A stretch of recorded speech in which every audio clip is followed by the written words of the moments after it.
ரொம்ப ரொம்ப ஹாப்பியாக இருக்குது. சசி சாரோட நான் இது 3வது படம். கதை வந்து ஒரு கருவாக இருக்கும்போதே சாரோட நான் வந்து கதையில் நான் ஒரு முறை அது வளரும்போது நான் கூட இருந்து பார்த்துருக்கேன்.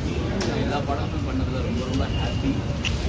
புதுவரவாக பாலாஜி ஸ்ரீராம் ரொம்ப சூப்பராக பண்ணி பார்த்தீங்கன்னா இந்த கதையை கேட்டிருக்கேன்.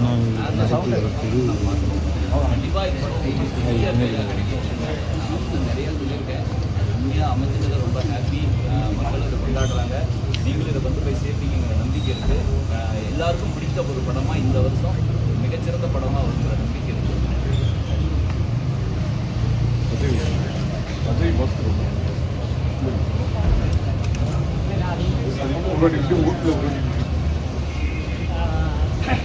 நீங்கள் இந்த படம் பார்த்தீங்க, அதனால் உங்களுக்கு இந்த கதை தெரியும்.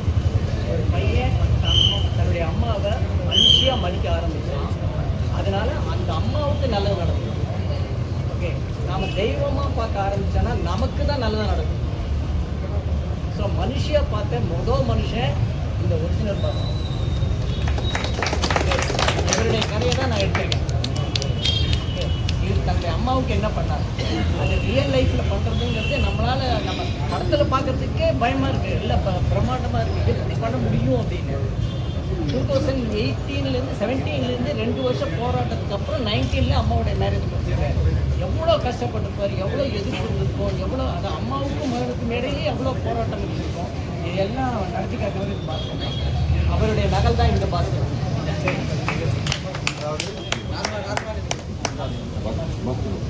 நிஜபாஸ்கர் பேசுவார். எனக்கு வந்து என்ன பேசுறது அப்படின்றது ஒரே திகைப்பு, ஒரே பிரமிப்பாக இருக்குது. எல்லாத்தையும் ஒரு நியூ எக்ஸ்பீரியன்ஸ் இருக்குது. சார் எல்லா இதுலையுமே என்னை வந்து புகழ்ந்து பேசிட்டு இருக்காரு. எல்லா புகழ்ச்சியும் நான் வந்து சாருக்கு தான் கொடுப்பேன். நான் என்ன பொறுத்த வரைக்கும் நான் பேசிக்கிறேன் சார். நீங்கள் எல்லா காந்தி படத்தை பற்றி படம் எடுக்கிற அடன்பர்லாம் பெட்டரா இல்லை நிஜமாவே பார்த்த காந்தி பெட்டரா சார்? அப்படி இல்லை சார், நீ காந்தி அளவுக்கு போக வேணாம் சார். இது வந்து ஒரு சின்ன ஒரு இன்சிடென்ட், ஒரு சின்ன குக்கிராமத்தில் நடந்த ஒரு இன்சிடென்ட். யாருக்குமே அது வந்து பெருசாக தெரியல. 2019 நடந்தது. பட் அதுக்கப்புறம் ஒரு சில ஃப்ரெண்ட்ஸ் வந்து இந்த மாதிரி ஒரு நடந்திருக்கு, இதையே நம்ம வந்து டாக்குமெண்ட் பண்ணக்கூடாது அப்படின்னு ஒரு சில ஃப்ரெண்ட்ஸ் வந்து என்னை இது பண்ணதால நான் வந்து 2021 ரைட் டு மேரி, அந்த பேர் வந்து ரைட் டு மேரின்னு சொல்லி பேர் வச்சிருக்கேன். புக்குக்கு கல்யாணம் பண்ணுறது உரிமை இருக்குன்ற மாதிரி ஒரு பேர். அதுவும் ஃப்ரெண்ட் ஒருத்தர் சஜஸ்ட் பண்ணி, நெல்சன் அப்படின்னு ஃப்ரெண்டு சஜஸ்ட் பண்ணிருந்தான். அது புக்காக எழுதி பப்ளிஷ் பண்ணும்போது அந்த புக்கு கொஞ்சம் ரீச் ஆச்சு. அதுக்கப்புறம் தான் நமக்கு வந்து இந்த படம் வந்திருக்கு. அண்ட் நிறைய இது வந்து ஒரு இன்சிடென்ட்டாக தான் எல்லாமே கலந்து போயிருக்காங்க. 2019 நடந்தது யாருக்குமே தெரியும். 2-3 இயர்ஸாக யாருக்குமே தெரியல இல்லையா, நடந்திருக்கே தெரியல, அப்படியே தான் போயிருக்கு. பட் அதை டாக்குமெண்ட் பண்ணும்போது ஒரு சில பேர் புக்காக படிக்கிறதுக்கு பார்த்துருக்காங்க. புக்காக ட்ரையாக தான் இருக்கும். பட் சார் வந்து அந்த ஒரு இதை பார்த்துட்டு அந்த ஒன் லைன் என்ன அப்படின்னா, மகன்கள் வந்து அம்மாவுக்கு கல்யாணம் பண்ணிக்கிறாங்க, அதான் ஒரு லைன். இப்போ இதை வந்து படமாக யாராவது எடுக்கலாம் அப்படின்னு நினைக்கிறதே எனக்கு வந்து ஒரு இதாக தான் இருக்குது. ஒரு அன்இமேஜினபிள், இம்பாசிபிள் இதாக நினைக்கிறதே அவசியம் நினைக்கிறதே. பட் சார் வந்து நினச்சது மட்டும் இல்லாமல் என்னை கூப்பிட்டு பேசுகிறாரு. ஒரு ஹோல் டே வந்து டிஸ்கஸ் பண்ணுறாரு. டிஸ்கஸ் பண்ண அடுத்த வாரமே கேமராவில் இன்னொரு 2 மெம்பர்ஸை கூப்பிட்டு நான் உங்கள் ஊருக்கு வரேன், உங்கள் ஊரில் வந்து இந்த மக்களுக்கு பற்றி என்ன நினைக்கிறாங்க அப்படின்னு சொல்லிட்டு அடுத்த நாளே வராரு. ஒரு நாள் தான் ஆக்சுவலாக பிளானு. அங்கே வந்துட்டு எங்கள் வீட்டில் கூடயே படுக்கிறார். அந்த கூரை வீடு நீங்கள் பார்த்தீங்க இல்லையா, அந்த வீடு இன்னும் இருக்குது, நம்ம படத்தில் இருக்க வீடு இன்னும் இருக்குது. அந்த வீட்டில் அங்கேயே தான் தூங்குறாரு. ஒரு 3 days வந்து எல்லாருமே நாங்கள் ஃபுல்லாக அப்படியே கீழே படுத்துருப்போம். 3 days அங்கே வந்து டிஃப்ரெண்ட் கேட்டகரிஸ் ஆஃப் பீப்புள்கிட்ட வந்து இன்டர்வியூ பண்ணுறோம். இந்த மாதிரி என்ன மாதிரி நினைக்கிறான்னு. ஆல்ரெடி நடந்து 2 years ஆயிடுச்சு இல்லைங்களா. அதெல்லாம் டாக்குமெண்ட் பண்ணியிருந்தோம். அந்த டாக்குமெண்டேஷன் பண்ண தான் அந்த டீசரில் கொஞ்சம் பேர் பேசுறது. ஸோ அதுக்கப்புறம் வந்து இந்த கதையை டெவலப் பண்ணுறேன். அது வரைக்குமே எனக்கு வந்து ஒரு இது படமாக எடுக்க முடியும் அப்படின்ற ஒரு இதே இல்லாமல் தான் எனக்கு வந்து தெரியாது, இந்த ஃபீல்டை பற்றி தெரியாது. பட் சார் வந்து அந்தளவுக்கு ஒரு நம்பிக்கை, அந்தளவுக்கு இது வந்து கொண்டு போய் சேர்க்கணும். ஒவ்வொரு டைமும் சொல்லுவார், இது வந்து நடந்திருக்கு, இது வந்து மக்களுக்கு நான் வந்து கண்டிப்பாக அதை கொண்டு போகணும் அப்படின்ற ஒரு எனக்கு இது இருக்குது. பூ பற்றி பூ சசி அப்படின்னு சொல்லிட்டு இது வந்து ரொம்ப இது. அதுக்கு அடுத்து எனக்கு நெருக்கமாக வந்து ஒரு கதை இருக்குது, நான் வந்து கண்டிப்பாக கொண்டு ஒவ்வொரு டைமும் சொல்லுவார். 2021 ஸ்டார்ட் பண்ணது 2026 ஆல்மோஸ்ட் லைக் 5 years ஆகிருக்கு. இப்போது இது வந்து ஒரு படமாக வெளியே வர்றதுக்கு அடுத்து பெரிய ஒரு ஜேர்னி இது. சார் தான் அதனால் இப்போது 5 வருஷம் ஒரு கதையை வச்சுக்கிட்டு அதை பற்றி யோசிச்சுக்கிட்டு நான் பண்ணிட்டு விட்டுட்டேன். பண்ணிட்டு முடிஞ்சிருச்சு, அதை முடிஞ்சிட்டு. பட் 5 வருஷமாக இது வந்து அந்த கதையை வச்சுக்கிட்டு பேசிக்கிட்டு டிஸ்கஸ் பண்ணிக்கிட்டு ப்ரொடியூசர்ஸ் போயிட்டு மீட் பண்ணிக்கிட்டு மந்த்லி ஃபோன் பண்ணுவார். இந்த மாதிரி இங்கே போய் பேசினேன், இங்கே பேசினேன், இப்படி சொல்லியிருக்காங்க. மந்த்லி வந்து நாங்கள் பேசிட்டோம், ஃப்ரெண்ட்லியாக டச்சில் இருந்துகிட்டே இருந்தோம். அதுக்கு அடுத்து திடீர்னு நடுவில் இன்னொருத்தர் வந்து கதையை கேட்டிருந்தாரு பண்ணுறதுக்கு. நடுவில் வந்து இன்னொருத்தர் வந்து பண்ணுறது சொல்லியிருக்காரு. அப்பயும் சார் வந்து எங்கிட்ட சொன்னார், என்ன சொன்னார் அப்படின்னா, இந்த கதை நம்ம ப்ரொடியூசர் நான் தேடிட்டு இருக்கேன், பட் இந்த கதையை நான் பண்ணணும்னு எனக்கு இருக்குது.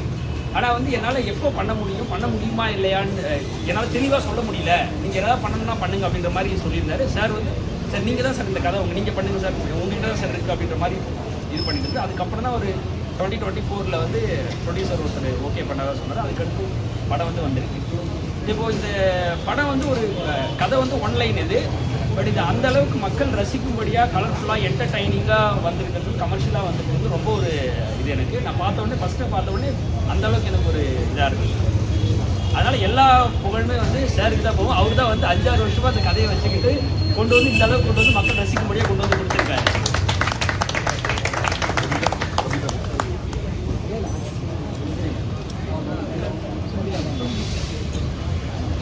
எல்லாருக்கும் வணக்கம். இது வரைக்கும் நிறையா படங்கள் என்ன நீங்கள் பார்த்துருப்பீங்க. கிட்டத்தட்ட 50-60 படங்களுக்கு மேலே நான் வந்து ஒரு துணை நடிகை நடிச்சிருக்கேன். பட் நான் இந்த படத்துக்காக நான் நிறைய நாட்கள் வந்து ப்ரேயர் பண்ணியிருக்கிறது வந்து இந்த படம் வந்து பெருசாக சக்ஸஸ் ஆகணும்னு சொல்லி. ஸோ வாய்ப்பு கொடுத்த சசி சாருக்கும், விஜயாண்டனி சார் ப்ரொடக்ஷன் மொத்த டீமுக்கும் ரொம்ப நன்றி. அது ஒரு சப்போர்ட்டும் எங்களுக்கு வேணும். நிறையா படங்களில் பார்த்துருப்பீங்க. இந்த படத்தில் எனக்குன்னு ஒரு க்ளோஸ்அப், எனக்குன்னு ஒரு ஷார்ட்னு சொல்லி சார் எனக்காக நிறையா விஷயங்களை மெனக்கிட்டு பண்ணார். அதுக்கு ரொம்ப ரொம்ப நன்றி. அந்த எல்லாருக்கும் ரொம்ப நன்றி. நீங்கள் எல்லோரும் உங்களை சப்போர்ட் எங்களுக்கு தேங்க்யூ.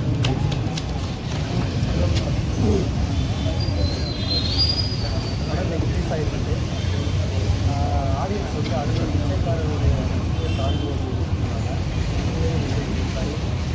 இசைக்காரனை விட நல்லா போகும். ஆடியன்ஸோட சப்போர்ட் பண்ணி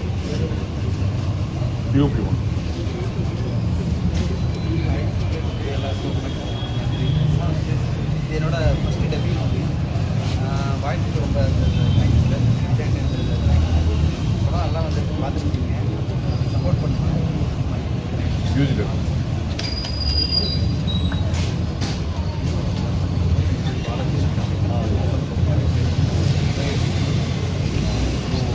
சவுண்டாக பேசுகிறேன். வணக்கம், என் பேர் பாலாஜி ஸ்ரீராம். முருகன் படத்தோட ஐசிஎஃப்மாரர். இதுதான் என் டெபியூ. இவ்வளோ இம்பார்ட்டண்ட்டான ஃபிலிம் வந்து என்னோட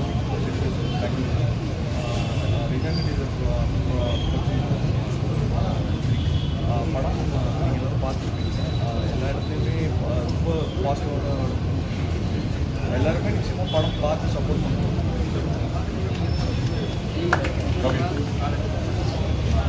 ஸ்ட்ரெஸ் எல்லாருக்கும் நடக்கும். இது ஒன்ஸ் லைஃப் கிடைக்கிற ஒரு opportunity to work with somebody like that sir. அந்த ஆப்பர்ச்சுனிட்டி ரொம்ப தேங்க்ஸ்.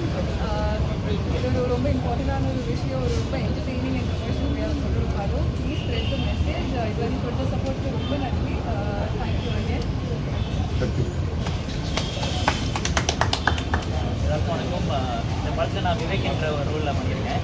இந்த படத்தோட முதல் வெற்றியாக என்னென்ன பார்க்குறேன்னா, கரெக்டாக 11 மணி ஷோ முடிச்சுட்டு என்னோடய ஃப்ரெண்டு ஒருத்தன் அவன்கிட்ட சொல்லியிருந்தேன், இந்த படம் கண்டிப்பாக அவனுக்கு பிடிக்கும்டா, நீ பாரு.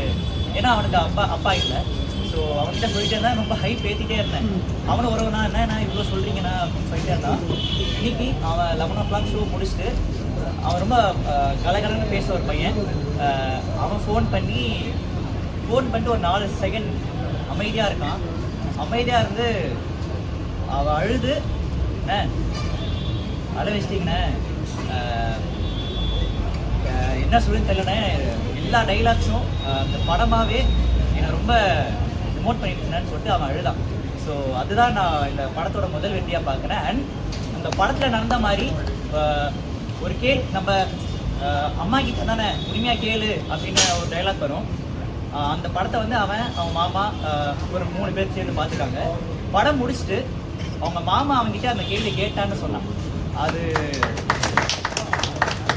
ரொம்ப அதான் நான் 100 படம் பண்ணுவேன்னு தெரியல, பட் 100 சாமி பண்ணிட்டேன்ற ஒரு திருப்தி எனக்கு இருக்குன்ற மாதிரி இந்த படத்தை நீங்கள் எல்லாருமே சேர்ந்து ஒரு பெண் நினச்சா அவரால் என்னவெல்லாம் பண்ண முடியும், அதே மாதிரி நீங்கள் ப்ரெஸ் நினச்சா உங்களாலும் என்னெல்லாம் பண்ண முடியும்.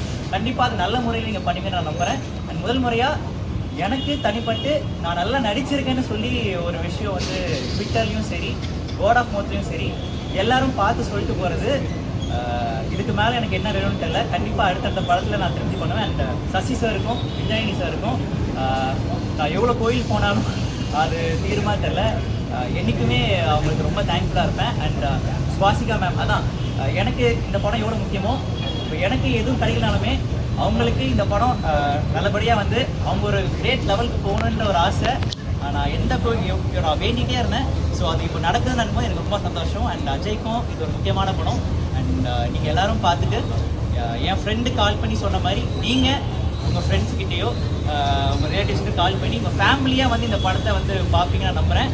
அண்ட் முக்கியமான விஷயம், எங்கள் அம்மாவுக்கு நான் இந்த இடத்துல சாரி சொல்லிக்கிறேன். இந்த ஸ்கிரிப்ட் படிக்கும் போதே நான் நிறைய உணர்ந்தேன். நான் படத்தில் பேசின டைலாக் எல்லாமே எனக்கு அதை படிக்கும் போதே எனக்கு குத்திச்சு ஒரு மாதிரி.